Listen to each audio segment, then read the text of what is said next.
Welcome, everybody, to the Friar Talk podcast. Today, we're going to be going over the Padres' top 10 prospects, and this is our list. So if you disagree, you think it should be a little bit different, just comment that below. Let us know what you think. But we're going to be going from 10 to 1 today, and let's get it started off with number 10, Justin Lange. If you don't know about this guy, crazy athletic profile. He's 6'4", 220 pounds now, but they have basically like stage photos of his, I guess, growth and just like strength buildup from, I think it was junior year of high school to senior year of high school. And it's really impressive. He basically went from around like 170 pounds to 220 pounds and is an absolute tank now. Also, he grew his fastball, I think it was up by 10 miles per hour. So incredible stuff from him. Chase, what do you have for him? He was one of those guys that he could be taken in the first round if a team wanted to. If not, he could go in later. The Padres was really interested in, since he has such athletic prowess. He lacks in some secondary because since he was in high school, when you throw 98, 100 miles per hour against high school hitters, you probably don't need to throw the slider too often. So he just needs to work on his slider, and I believe he's developing a changeup. But the other problem that he was having was with control, but with some proper pitching coaches, he'll be fine. So, he's a young kid. With the proper coaching, he'll be fine. Whether or not he can keep that velocity deep into games will be another question that needs to be answered. Yeah, definitely. And from what I've read, just like on MLB.com and all that, he has the tools to be an ace type of player. But I realistically see him being like a fourth, fifth starter, which is perfect considering what we have in our rotation right now. I've seen he's reached up to 100 miles per hour. That's always really nice to see. And just from the developmental aspect, like the strides he's made in terms of his athletic build and adding velocity to his fastball, you can see that he has a really good work ethic. I think that's what I really like about some of these players. Absolutely. And I'll just go over his grades really quickly and then we'll move on from him. But fastball 70, slider 55, changeup 45, control 45, and overall 45. He's a very raw player. He's only 19 years old. And I think that's something that's actually really important because his ETA is 2024, and that's when a lot of the Padres' current starting pitchers will be on the open market. So this is a guy that could eventually emerge as one of their most important pieces in the rotation. But then moving on from him, at number 9, we have Anderson Espinoza, someone that I think everyone has heard about, but we have him pretty high. That's because of just the potential that this guy brings to the table. 23 years old now. He's had Tommy John, what is it, 2 times? 2 times. Chase, is it 2 times? Yeah, 2 times. Yeah. Yeah. But he's someone that's been comped to Pedro Martinez, someone that is just has a chance to be a really, really good pitcher. And injuries have derailed his career up to this point, but the potential is massive. 65 grade fastball, 55 grade curveball, 55 grade changeup. He has a chance to be something very, very special. Yeah, absolutely. And the reason we have him so high now is that he's starting to throw again. He's thrown some bullpens. He should be getting some game action soon. I was reading some stuff about that. So depending on how he goes on from there, he could either be developed into a starter for the Padres, or if not, man, he'd be one scary bullpen arm. He could almost be like the right-handed Josh Hader. He could go those multiple innings that you need him to and be shut down for those 2 innings. Yeah, he's still only 22, even coming off 2 Tommy John injuries. But like Chase said, if he could be like a right-handed Josh Hader, can you imagine like someone like Espinoza coming in after someone like Lamet or Darvish or any of these kind of guys? That's a big advantage to have. But I've seen the immense upside. A lot of people have talked about his upside, and even after 2 Tommy John surgeries, everyone still talks about him very highly. So that just kind of shows what kind of player he is and the immense upside he has, especially when you're compared to someone like Pedro Martinez. That's very exciting. So he's rightfully number 9. Yeah, no, that's not a light comparison whatsoever. Pedro Martinez, pretty special stuff from him. I really hope that Espinoza it continues to stay healthy because he can have a very, very bright future if that's the case. But moving on to number 8 on our list, Tucupita Marcano. I think I said it right. Looking at him, he's just a very solid player. He's a lefty, but he throws righty. 21 years old, 6 feet tall, 170 pounds. It looks like he might make his way to the bigs this year because he has been absolutely tearing it up in spring training. So that's something that's definitely worth keeping an eye on. But overall, he's just pretty solid. He's a pretty overall good player. 55 grade hit, 45 power, 55 run, 50 arm, 50 field, 50 overall. So he looks like he could just be a solid MLB player. Potentially could be, I don't know if he's going to be playing, where he's going to be playing. He played center field, I think it was, you said the other day, Chase. Was it today? He played center field? It was today. Yeah. So he could play all over the place, but very interesting. I do, however, think that he's probably a trade piece, most likely, especially after this hot spring, because we've seen the Padres been rumored to hate or, been rumored to a lot of these big names. And he could be a guy that another team thinks is an LB starter. But that's where I stand on him. Yeah, absolutely. He is definitely roadblocked right now. He was signed to the Padres as a middle infielder, shortstop, maybe second base, but the Padres have kind of been playing him all over the spring training. I've seen him in left. I've seen him in center. I don't think he's had any games in right. So it looks like they see what he can do with the bat, and they're just trying to find a position if need be. But we kind of already have a couple of super utility players in Kim, if he makes the roster, and Cronenworth and Profar. So it'll be interesting to see what the Padres do with him. Yeah, I think one of the most interesting things that I was reading up on him was that he has really good. He's a really good contact hitter. He only has an 8% strikeout rate, but I heard he doesn't have a lot of power. But luckily for him, while trying to add power to his game, his strikeout rate is so low that it won't really affect him. Where he can afford to strike out a little more, especially adding a little more power to his game. But I also think he's a trade piece. Chase wants to keep him around. I'm sorry, Chase. That's just how I feel. But that's definitely a great piece for any other organization to have, and it's a great piece for us to have, knowing that he's so good and that we already have so much talent that he'd only add to our talent pool. Yeah, I think there is a chance that we see him opening day and we see him at the beginning of the season. Definitely a name that will at least be talked about at the trade deadline, or at least be rumored to be talked about at the trade deadline. But at number 7, we kind of have another guy I think is in the same boat, Reggie Lawson. Obviously, the Padres have a very formidable starting rotation, and they have Clev injured. They have Ryan Weathers. They have a lot of different young pitchers, Mackenzie Gore, who we'll get to later on.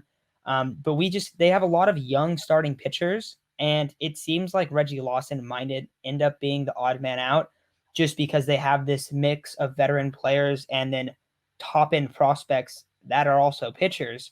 So I think this is another name that's going to get at least talked about at the trade deadline. And for Reggie Lawson, this is his year that he's supposed to be entering the MLB. 60 grade fastball, it's mid 90s, 55 curveball, 50 changeup, but he needs to work on his control a little bit.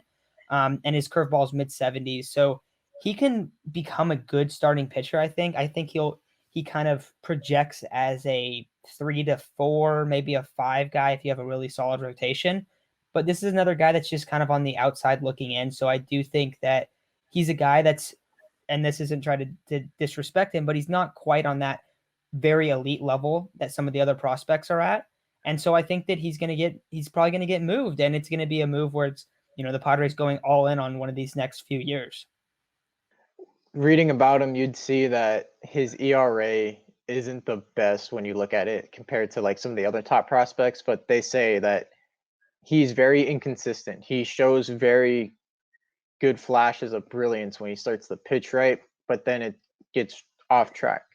So his main thing is he needs to get consistent, find the zone, develop his curveball. His curveball's fine, but he's starting to develop a changeup that scouts believe that could be either average to above average. So he's just kind of roadblocked. We have a lot of right-handed pitching. We're probably going to give the lefties that are ahead of him a shot. So he's just trade bait, I believe. Yeah, he's still only 23. He did have a Tommy John surgery, but he was hitting his fastball on 96, 97. Chase brought up his curveball, has a good curveball. he has potential to be like a number 2, number 3 starter, in my opinion, but maybe not with us. And I think we said this in a prior video. Most of these guys seem destined for the bullpen, I think, in my opinion, but that's not a knock to their talent. It's just a nod to the talent we already have on our big league roster. Because we have so much depth already that these guys, it's okay if they're bullpen arms, but this guy does seem like trade bait. He'd be great in another organization, um, but I don't really think we need him. Yeah, it's unfortunate that it's like, oh, this guy's a good player, but he's probably going to get moved. And now we said that for a couple of these guys. Not to come across negative, but I like that we kind of had a couple guys like that early on because I think it emphasizes how special some of these guys are ahead of them. And that next guy is Ha-Seong Kim. So far, Hacion Kim hasn't looked too great in spring training. He has 18 at bats, only 2 hits, 7 strikeouts. So he's struggled early on. But I think we talked about this in another pod, or maybe it was off air. But basically, Chase was talking to me about that it's going to take him a while to catch up to MLB velocity. So do you want to get into that a little bit? Maybe why he struggled early on? Yeah, so when I was just looking at some tape, and it was mostly highlights because there isn't a lot from the KBO, it was mostly the pitchers are throwing between like 88 and maybe 92 tops, if not a little slower than 88 sometimes. So the velocity just isn't the same compared to MLB pitchers. Like when you have somebody like DeGrom, whose average fastball is like 98 miles per hour for a whole start, topping out at 102. Going from that to that is a huge adjustment. So you can see him starting to make the adjustments in his first game. I know the stat line doesn't say everything, but in his first game, he made some really solid contact, and we can't watch all this because they're not on air. So that stat line could be misleading, but I just think he's going to take a little more time. Maybe a couple months in, he'll start to be that player that he signed for us to be. Yeah, and I think that was the most surprising thing about Hacion Kim was that he came into our organization. He's immediately expected to be the second baseman. And what's funny to me is that I thought Jay Cronenworth, when the original signing happened, I was like, okay, Jay Cronenworth is still going to be the starting second baseman. This guy's just going to be a really nice depth piece to have. But it was automatically assumed he's going to be our new second baseman, which is good. Like it just shows us that like he's got talent. He can play at the big league level. But it, like Chase said, it will take a little bit of time. Coming from the KBO to the MLB is a huge step. I mean, we've seen a bunch of guys not exactly pan out. We saw where did Tanaka come from? The KBO or a different one? Japan. So, it takes time, and hopefully Hacion Kim pans out. He has a lot of power. He has good speed. He's a good fielder. So he definitely has the tools to pan out. But if he doesn't pan out, we got guys in back of him that are able to take that spot. Yeah, and I think he's the only guy on this list that is like borderline a prospect, because maybe some of these other guys have a couple at bats, like Luis Campusano. He has 3 at bats total, but Ha-Seong Kim doesn't have any MLB experience, but he is expected to be that opening day second baseman, which maybe was a little bit too much to ask for, or I guess think that we were going to get right off the bat, which is totally okay because first spring training, first time seeing a lot of these MLB pitchers, maybe a little bit higher level of play that he's used to, and there's gonna be a little growth period. I don't think there's any reason to panic over this at all. I definitely don't. It's going to take him a second to get adjusted, and once he does that, I think he's going to be a very good player. I think he will look like a starting second baseman in a few months, and I think that's what the Padres are hoping for. You can have Jake Cronenworth be that guy, especially at the beginning of the year, where Ha-Seong Kim's kind of like catching up, and he's going to have to play a little bit of catch up, but I think that's fine. I think that he'll end up being just all right with that, and I think it's not that big of a deal.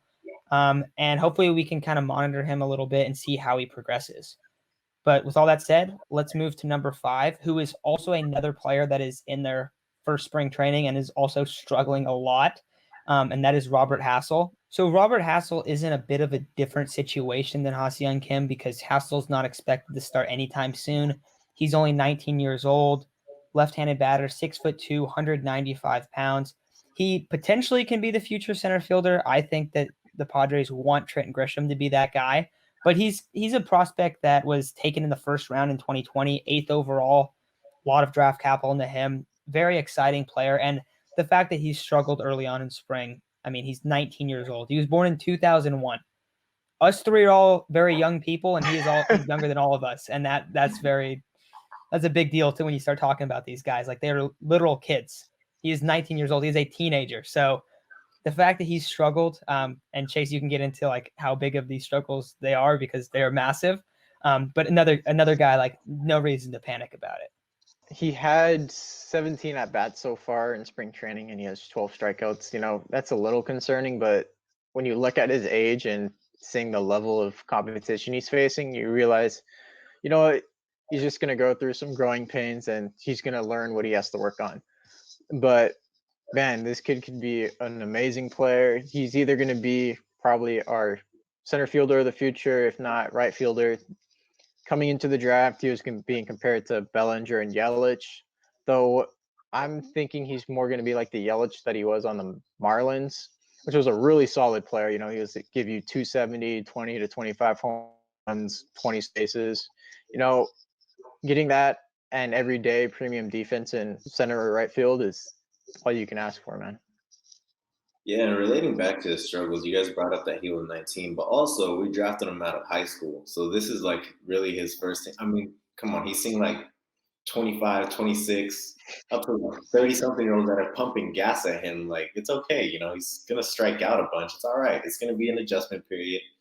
And I mean, I'm sure, you know, any baseball players listening, you guys can attest that going from like 85 miles per hour to seeing guys pumping 95 plus is a huge difference. It's really hard to hit. Robert Hassell definitely has the potential to be an everyday player. I think he's going to be a really solid player. He has a lot of power. Coming out of the draft, I'm pretty sure he had the best hit tool. He was the best hitter in the draft. So that's that's very impressive. And it's if he's going to be our right fielder, center fielder, whatever it is, you know, great defense, great hitter. What else can we ask for? Someone that's very exciting. Another guy that's a few years away, but still very exciting. It's fun to get excited over these guys because we've already seen a wave of them become successful. And that's what makes it like, okay, like, yeah, like the Padres are winning now, but they also have all these prospects, these high end level prospects coming up. And I think he's one of those guys that, yeah, he's ranked right now. What is it? 5 in our system, but he's probably going to graduate and be 1 or 2 at one point in his career. So very exciting. I think that we're going to see him continue to develop and maybe these struggles early on kind of fuel him for the next couple of seasons. And we see him tear it up when he gets to go against the lower level pitching. But number 4 on our list is a guy who we are going to probably be talking about on Tuesday. An episode will probably come out about him. This is Luis Campusano because it's Campo season right now because Austin Nola just broke his left hand. That's what it was, right? Broken left hand. It was, I think, a couple fingers. A couple fingers. Okay, yeah, but he's going to be out for some time. So Campo's fighting for a starting catching position, maybe, at least early on in the year. So we'll see how that turns out. And he's a guy a little bit older than some of these other players. 22 years old, righty, 5'11", 232. He's a good hitter, solid fielder at the catcher position. He has a good arm though. He's a really good arm, 60 great arm. And he has some pop in his bat too. But I think that he's a player that's very exciting. He did get in trouble this offseason with a bunch of weed. Where was it? It was in the South, right? Alabama. Georgia? I thought it was Georgia. Oh no, I think it was either Georgia or Alabama. Yeah, I don't know why. He's going hanging out in the South with a bunch of weed because he lives in California during the baseball season. So like, dude, I don't know what you're doing there. But as a player, very excellent player, very exciting player. I think he's been pretty solid in spring training. I want to say. I think he's hit like around 270 in like 15 at bats. I want to say that's what I checked it was. I checked it a second ago. I'm not looking at it right now, but very exciting. 313. I'll go to you, Chase. And we definitely we're gonna get more in depth with him. But Chase, what do you think about Campo and him potentially starting this year?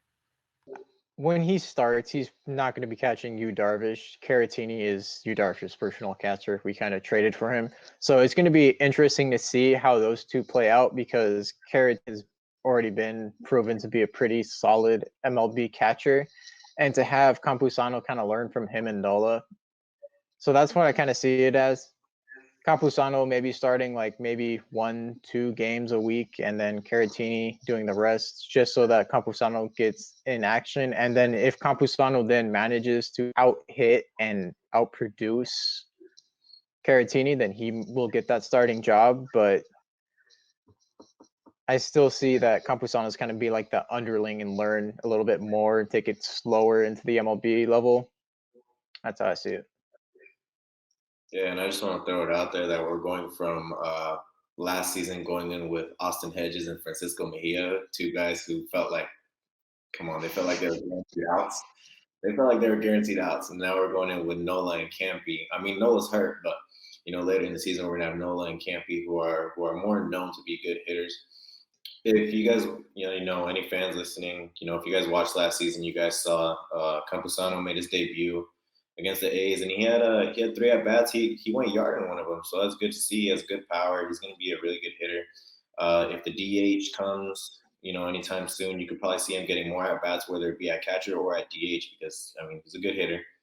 And I don't really know too much about his defense, but hopefully we can see him this year, and I think he's going to be a really successful catcher at big league level. I think that we'll probably see Campansano early on in the year. I think that's what's kind of expected. But I think you guys hit on a lot of the points really well, so I'll move on from him. So number 3, Ryan Weathers, a guy I absolutely love. I think he is incredibly underrated. He's a lefty. He actually hits right-handed, weird. But 21 years old, 6'1", 230. He's a big dude. We saw him come in playoff baseball, and he was absolutely pumping. I don't know why he didn't get another inning. That remains to be seen. But I think that he's a guy that's fighting for that 5th spot, or I guess 6th spot, because it seems like Chris Paddock will be the 5th guy in the rotation. But he's a guy that's fighting for that 6th spot. And honestly, going into spring training, I thought that he would win that job over Mackenzie Gore, even though I think Mackenzie Gore will. I think he projects to be the better pro. But Ryan Weathers is really underrated. We saw him obviously in MLB, and he looked fantastic. That was only an inning. But he was the 7th overall draft pick in 2018, and he really hasn't underwhelmed at all. He's been a great player from the get-go, and I think that we're just going to see him to continue to ascend and hopefully earn that sixth spot in the rotation and then become a force for the Padres. Maybe he's a bullpen guy. Maybe he's a reliever that'll come in and pitch 3-4 innings, or maybe he just earns a job as a starter. I think that's what you really want to see, because if he goes in there and he's too good to remove from the rotation, that's best case scenario. We got a 3-way battle right now going on for that 6th between Mornejon, who's really good a couple days ago. Man, he was spot on. Weathers pitched today. He went 3 innings, gave up 2 earned runs, and had 2 strikeouts. He's getting looked at a little bit more because Jose Castillo got hurt, so there's a lot more eyes on him, because he's either going to battle for that 6th spot, or he might come out of the bullpen like he did in the playoff games and be lights out like that. We can use him in multiple different ways, and I wonder what the Padres are going to do with him. If he doesn't win that 6th spot, I think he's coming out of the bullpen. Either way, I think he's going to be on this opening day roster. Yeah, when it comes to that 6th spot, Mornejon is probably the most ready for it, seeing how he's had a couple successful stints in the MLB where he's pitched really nice, solid innings. It's pretty rare that he struggles in the MLB so far, just based off what we've seen. So he's probably the most ready. But Ryan Weathers, that game he pitched against the Dodgers was lights out. It was beautiful. It was like a thing of art, considering the pitching struggles we went through in that series. So it was really good to see that out of him, especially considering he is one of our top prospects. He could project out to be a number 2, number 3 starter when all these guys' contracts are up. But for right now, if he's a bullpen piece, man, it's like a luxury to have as a bullpen piece. He's just that good. It really speaks to the depth of the Padres organization. So for number 1, we did it a little bit different because we're down to our final 2 guys. I think everyone knows who those 2 guys are. But we have decided to do a 1A, 1B scenario, so we kind of copped out on making someone number 2. But we are going with CJ Abrams at 1A and Mackenzie Gore at 1B. And I know that's not a very common thing, but CJ Abrams is really, really special. He's been phenomenal this spring training. He got a hit off Bauer. I don't know if you guys saw that. Pretty awesome, because that was when Bauer was talking about how he pitched with his eyes closed, and all of the comments were, yeah, but CJ Abrams owns you. So I love that. But Abrams, man, he comes in, balls out in rookie ball, 6'2", 185 pounds. He projects for most franchises to be their, star shortstop of the future. But the Padres already got a guy in that department, so pretty sweet for us. Maybe coming across a little arrogant for the Padres fans here, but I mean, we haven't had this excitement at a middle infield spot. I remember being excited about Alexi Amarista, so I think it's fair for us to kind of flaunt our guys out here. So Abrams, he's gonna have to be that second baseman of the future if he's not moved to center field. But Chase, how does this guy project, man? What do you think? How special is he? He is very special, man. You don't get too many people with 80 grade speed that can just fly around the bases like Abrams. There was that video. I know you guys saw it. The viewers might not have. He hit a fly to right center, and by the time it got back to the relay, he was practically jogging into third base. He rounded the bases in 11 seconds, which not too many people can do. I think there was only one other player in the MLB that got it just around there. That's some special speed. He's projected to, hit between 10 and 20 home runs. He's going to play solid defense, has an arm, can hit for contact. He's going to be a special player. I see him kind of being like Trey Turner on the Nationals. If he can be anything around there, him and Tatis up the middle are going to be one dangerous duo. I think 80 grade speed says it all. I mean, that's very rare. Chase brings up Trey Turner. Eventually we're going to have a Manny, Fernando, CJ, and then, hopefully God blesses Hosmer out of there. But, that pretty soon that's going to be our infield. That's a dream infield. That's beautiful to see. Chase brings up Trey Turner. Trey Turner has a career batting average of 296. If CJ can sit around that career batting average, seeing how he's going to steal a lot of bases, he's going to play great defense. Just a little example, Fernando throws 93 across the diamond. CJ Abrams throws like 91, 92. So he's going to bring really good defense. He's going to do everything right. Maybe in the power department, he's not going to be very strong, but we don't really need that because we already have a lot of good power hitters on our roster. So he's going to be one of those guys, he's going to get on base. He's going to be able to, score a lot of runs for us. When it's him and Fernando Tatis at the top of the lineup, that's going to be really scary for opposing catchers, because if one of those two guys gets on, they could steal a base at any moment. And I mean, the Padres already have fast players in Will Myers and Tommy Pham and stuff, but I think Fernando Tatis and CJ Abrams are just a different breed when it comes to speed, and that's something that's going to be super fun to watch. I mean, especially because everyone talks about the Padres as this very exciting team, and one of the most exciting guys isn't even up to the bigs yet. So I think that everyone should just be super hyped about what that dude can become, because he can be like, you said Trey Turner, but I feel like he can be almost like, maybe not Lindor like, but maybe like a better hitting version of D Gordon, just like, because D Gordon was so fun to watch. So hopefully he kind of turns into that player. But our 1B guy, Mackenzie Gore, I think anyone that's ever watched a Padres game knows who Mackenzie Gore is, even though he's never pitched for the actual San Diego Padres. But the number 3 overall pick, who had a high school ERA, was it of 0.19? Like, he allowed 1 run, struck out like, it was like 150 people, and like walked like 6 dudes. The high school numbers are absolutely incredible, because they're like totally video game like. They're really cool. So Mackenzie Gore has a fastball, a good curveball, a good slider, a good changeup. He has that 4-pitch mix, but he has everything it takes to become a true number 1 ace. And I think that he projects to become that for the San Diego Padres.